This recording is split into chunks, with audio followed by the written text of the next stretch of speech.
Bom dia, a paz do Senhor, meus irmãos. Para quem não me conhece, meu nome é Marco Antônio Lana, sou teólogo, especialização em Bíblia. Por que Deus escolheu Maria para ser a mãe do seu filho Jesus, o Cristo?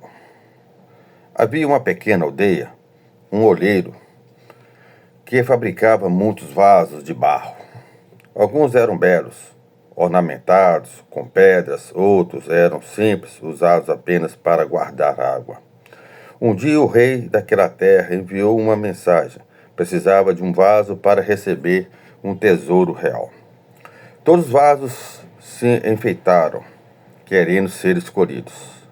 Mas o olheiro escolheu o mais simples, pequeno e humilde de todos. Os outros zombaram. Porque este, tão sem brilho, foi escolhido?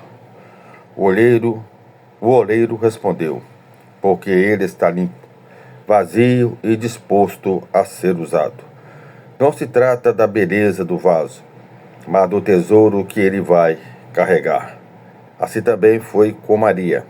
Não foi escolhida por riqueza, fama ou grandeza, mas porque tinha um coração humilde, disponível e cheio de fé. Deus escolheu pela sua soberania, então, a soberania de Deus. A Bíblia mostra que Deus não age ao acaso. Desde Gênesis 3,15, ele havia prometido que a descendência da mulher, presta bem atenção, a descendência da mulher, não é a mulher não. Tem muito cuidado com isso, tem muita gente aí falando aí que é a mulher, não é a mulher não. É a descendência da mulher, que é Jesus Cristo. Pisaria na cabeça da serpente. Essa promessa se cumpriria em Cristo. E Maria foi instrumento escolhido. Então, se vocês for lá na sua Bíblia, seja era católica, seja era evangélica, não importa. Gênesis capítulo 3, versículo 15, deixa bem claro que a descendência da mulher pisaria na cabeça da serpente. E a serpente morderia o calcanhar da mulher. Isso se revelou, isso foi uma profecia. Isso revelou há mais ou menos aí, entre a criação até na crucificação de Jesus, mais ou menos 4.000 anos. Biblicamente falando, mais ou menos 4.000 anos. Tá certo? Da queda do homem, né? Vamos dizer assim, da queda do homem, mas certo. Da queda do homem até a crucificação de Jesus. Foi mais ou menos 4.000 anos. Pode ser que passe um pouquinho ou não chega tanto, mas é mais ou menos 4.000 anos, tá certo? Então 4.000 anos depois dessa profecia aqui que foi falada pelo próprio Deus, então ela se cumpriu. Quando fala que a serpente morderá o calcanhar da mulher, é que a serpente nesse caso aqui é o Satanás, é o diabo, de acordo com Apocalipse 12. O dragão, a antiga serpente, que é o diabo, então a serpente aqui é o diabo. Então o diabo levou Jesus Cristo a morrer na cruz. Então aí foi quando a serpente mordeu o calcanhar da mulher. Então levando aí Jesus a morrer na cruz. Quando Jesus morreu na cruz, ele pagou todos os nossos pecados. Mas como assim? A partir do momento que você crê. Se você crê que Jesus morreu para pagar o seu pecado, beleza, é a fé. Então nós somos salvos pela graça através da fé. Tá certo? Nós somos só pela graça. Porque Deus mandou seu Filho único morrer na cruz por nós. Pela graça, através da fé. Precisamos ter fé. Tá certo? Se não tem fé, meu filho, infelizmente, aí você não vai conseguir ser salvo, não.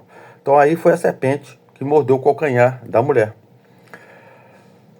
E a descendência da mulher, que nesse caso Jesus Cristo, pisaria na cabeça da serpente. Então foi na cruz.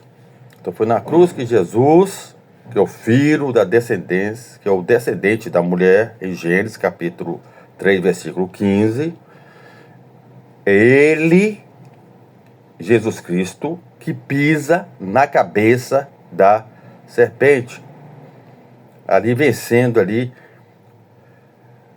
pagando todos os nossos pecados e vencendo ali a morte, porque ele ressuscitou no terceiro dia. Se ele ressuscitou no terceiro dia, então nos mostra que nós temos uma vida eterna após a nossa morte. Então Jesus ali pisou na cabeça da serpente. Gálatas 4, verso 4, o Paulo, apóstolo, escreveu à igreja de Gálatas o seguinte, nesse caso aqui, o capítulo 4, verso 4. Vinde, porém, a plenitude do tempo, Deus enviou seu filho nascido de mulher. Nascido de mulher. Aqui Paulo já fala que Jesus já nasceu de mulher. Nascido sob a lei. Ou seja, no momento exato, Deus escolheu a jovem certa, no lugar certo, para cumprir o seu plano eterno. Então aqui Paulo já chama Maria de mulher. Mas eu estou falando não, é o Paulo, apóstolo, para a igreja católica, é São Paulo, santo da igreja católica, apostólica, romana. Então ele diz que Deus enviou seu filho nascido de mulher. Não nasceu da virgem, não. Nasceu de mulher. Presta bem atenção. Para depois ficar aí falando aí, É bíblico. Eu sou biblista. Sou teólogo biblista. Especialização em Bíblia.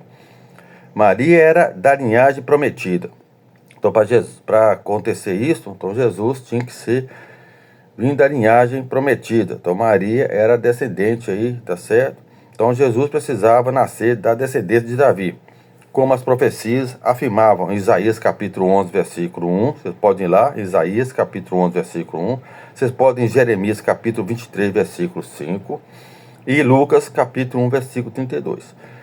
Então Maria, assim como José, era descendente de Davi, da tribo de Judá. Assim Jesus recebeu legitimidade tanto legal pela linhagem de José, quanto biológica pela linhagem de Maria. Tá certo? Maria tinha um coração humilde e obediente. O anjo Gabriel a chama de agraciada. Lucas capítulo 1, versículo 28. Isso não significa que ela fosse perfeita ou sem pecado, mas que Deus lhe concedeu a graça especial. Sua resposta ao chamado é um dos maiores exemplos de fé e submissão. Eis aqui a serva do Senhor. Cumpra-se em mim segundo a tua palavra. Lucas capítulo 1, versículo 38. Deus não escolheu Maria porque ela era a mais poderosa, mas porque tinha um espírito disposto, humilde e temente a Ele. O caráter de Maria refletia confiança em Deus. No Cântico de Maria, Lucas capítulo 1, versículo de 46 ao 55, vemos sua profunda confiança nas Escrituras, sua gratidão e seu reconhecimento de que tudo vem de Deus. Ela tinha um coração alinhado com os valores do reino, humildade, fé e obediência. Aplicação espiritual para nós hoje, meus irmãos. Assim como Maria foi escolhida para gerar fisicamente a Cristo, nós somos chamados a gerar espiritualmente Cristo em nós. Espiritualmente. Cristo quer habitar no coração de todos aquele que crê. Aquele que crê. Colossenses capítulo 1, versículo 27. O mesmo Deus que usou Maria deseja nos usar como instrumento para levar Jesus ao mundo. Então, assim como Maria trouxe literalmente Jesus a esse mundo, então também nós temos que levar Jesus a esse mundo espiritualmente. É o que eu estou fazendo aqui agora. Estou tentando aí levar Jesus Cristo aí até você, meu irmão. Jesus Cristo. Jesus Cristo é que pisou na cabeça da serpente na cruz. Ele morreu na cruz, pagou por todos os nossos pecados. Então Deus mandou Jesus, seu único filho, morrer na cruz pela graça. Ele nos deu essa graça. Mas nós somos salvos pela graça através da fé. Nós temos que deixar bem claro isso. Precisamos ter fé. Se você tem fé, beleza. Então, e Jesus venceu a morte, ressuscitou no terceiro dia. Então, Deus escolheu Maria, para fechar aqui o estudo aqui, Deus escolheu Maria porque fazia parte do plano soberano dele, era da linhagem davídica, cumprindo as profecias, tinha que cumprir as profecias, tinha um coração humilde, obediente e cheia de fé. Sua vida estava disponível para a vontade divina.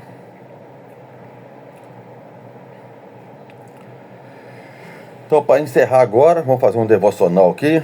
Lucas capítulo 1, versículo 38 diz assim: Eis que a serva do Senhor cumpra-se em mim. Então vamos lá de novo. Lucas capítulo 1, versículo 38. Eis que a serva do Senhor cumpra-se em mim segundo a tua palavra. Então Maria aqui, né? Maria era uma jovem comum de Nazaré, sem título ou posição, mas Deus a escolheu para a maior missão da história, ser a mãe do Salvador, do nosso Salvador. Isso nos ensina que Deus não busca a aparência externa, mas um coração obediente. Maria não argumentou, não fugiu, não exigiu provas, ela simplesmente confiou. Deus continua procurando corações assim, meu irmão e minha irmã. Ele deseja habitar em nós e nos usa como instrumento para que Cristo seja revelado ao mundo. Muitas vezes pensamos que precisamos ser fortes ou especiais, mas o que Deus busca é obediência à fé. Senhor, que nos tenha a mesma disposição de Maria. Estamos aqui, usa-nos, a nossa vida, para que Jesus seja visto em nós. Que nós sejamos um vaso disponível para carregarmos o teu tesouro. Amém. A paz do Senhor, meus irmãos.